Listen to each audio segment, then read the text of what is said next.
ছাত্ররা যেটা বলে আমি সেটার সঙ্গে কিন্তু এগ্রি করি যে আওয়ামী লীগের এখানে পলিটিক্স করার কোনো অধিকার নাই। অনেকে বলেছে, বিএনপির ভিতর থেকে বলেছে, এই ব্যাপারে তো বিএনপি আমাকে খুবই ডিসঅ্যাপয়েন্ট করেছে। সত্যি কথা বলি আমি, যে বিএনপি বলছে আমরা তাকে বিরোধী দলে যাই। এটা তো একটা ফাঁদ।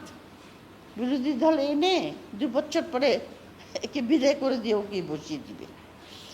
তো এটা যদি বিশ্বাস করে বিএনপি, তাহলে আমার কিছু বলার নাই।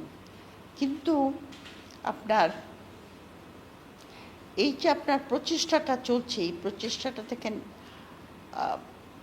বলে যে ঐতিহ্যবাহী দল। কিসের ঐতিহ্য? 1970 পর্যন্ত হ্যাঁ, তারা বাঙালিদেরকে আমাদের অধিকার, আমাদের রাইটস, এক্সপ্লয়টেশন। 71 থেকে 75 পর্যন্ত কী তাদের ঐতিহ্য?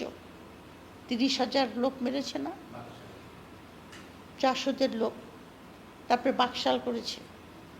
তারপরে 96-এ মাপ চেয়েছিল কিন্তু শেখ হাসিনা ইলেকশনের আগে।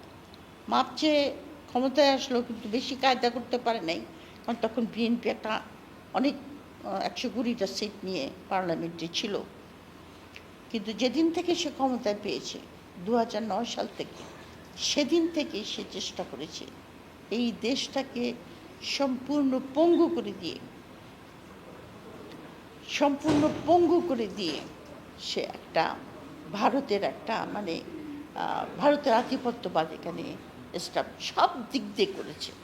আপনি শিক্ষা ব্যবস্থায় দেখেন, জাফর ইকবালের মতো লোকরা পাঠ্যপুস্তকে কী লিখেছে, মানে একটা জাতি ধরেন, আমরা তো মুসলমান, তাই না?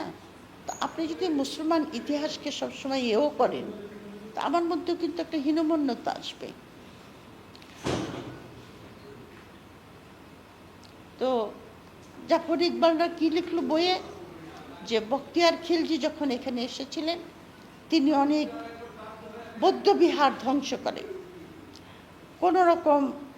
কিন্তু মধ্যযুগে যখন অন্য ধর্ম, শশাঙ্ক ফর এক্সাম্পল, প্রথম রাজা বেঙ্গলের, শশাঙ্ক বৌদ্ধদেরকে করে নাই, বহু বৌদ্ধ বিহার উনি ধ্বংস করে দিয়েছেন, বহু বৌদ্ধকে উনি মেরেছেন। বুদ্ধদেব যে গাছের নিচে করতো, ধ্যান করতে, সে গাছটাকে উল্টে নিয়ে গঙ্গায় ফেলে দিয়ে এসেছে। তো হীনমন্যতা প্রচার।